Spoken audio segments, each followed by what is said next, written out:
পিঁমড়ের উৎপাতে আজকে সারাদিন কি করলাম সেটাই তোমাদের সাথে শেয়ার করবো। চলো পুরো ভিডিওটা দেখতে থাকো। হ্যালো এভরিওয়ান, সবাই কেমন আছো? বড়দেরকে প্রণাম জানিয়ে ছোটদের ভালোবাসা জানিয়ে আজকে আমি আমার ব্লগটা শুরু করছি। সকাল সকাল উঠেই দেখি ওয়েদারটা খুব সুন্দর, ঝটপট আমার কাজগুলো করে নেওয়া যাক।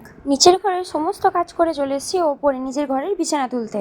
এটাই একটা শান্তির জায়গা, ঠিকঠাক ঘুমানো। আর সেটাই যদি ঠিকঠাক করে না রাখা হয় তাহলে মনটা কেমন লাগে বলো তো? যাই হোক, এবার বলো আমার ঘরটা কেমন লাগছে। আজকে তো আবার ধূমকেতু সিনেমার রিলিজ, তাই আমিও ধূমকেতুর মতো হঠাৎ ব্লগ নিয়ে আসি। যাই হোক, অনেক বকবক করেছি, চলো এবার কাজগুলো করে নেওয়া যাক। বারান্দাটা খুলতেই দেখলাম পৃথিবীর যত ধুলো সব আমার বারান্দার মধ্যে এসে জমা হয়েছে। রাস্তার ধারে বাড়ি হলে যা হয় আর কি। ঘর একটু ক্লিন থাকলে নিজের মনটাও সারাদিন উড়ু উড়ু ফুরো ফুরো করে, তাই না?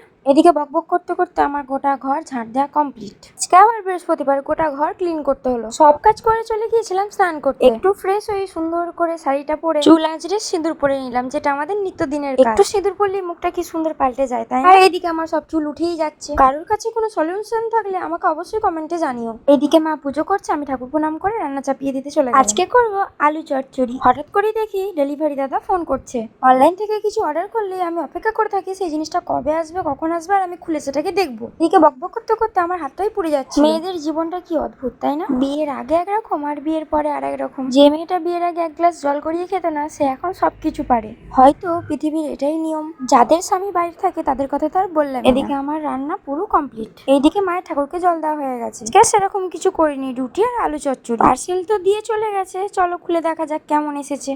এখন অনলাইন অ্যাপগুলো যা স্ক্যাম করছে তাতে খুব ভয় হয়। এটা একটা সবজি কাটার কার্ডবোর্ড, তার সাথে অনেকগুলো ছুরি কাঁচি রয়েছে। আমার দুপুরে রান্না বান্না অল কমপ্লিট। ঘরে তো অতিরিক্ত পিঁমড়ে, এই পিঁমড়ের জ্বলনে কিচ্ছু রাখা যাচ্ছে না বাড়িতে। মিট কেস থেকে সবকিছু বার করে ক্লিন করা হলো। যাই হোক, এই পিঁমড়ে তাড়ানোর কোনো উপায় জানা থাকলে আমাকে অবশ্যই কমেন্ট করে জানিও। আজকের ভিডিওটা এই পর্যন্তই। ভালো লাগলে লাইক কমেন্ট শেয়ার অবশ্যই করে দিও। কুছ তো বলো শাশুড়ি আম্মা।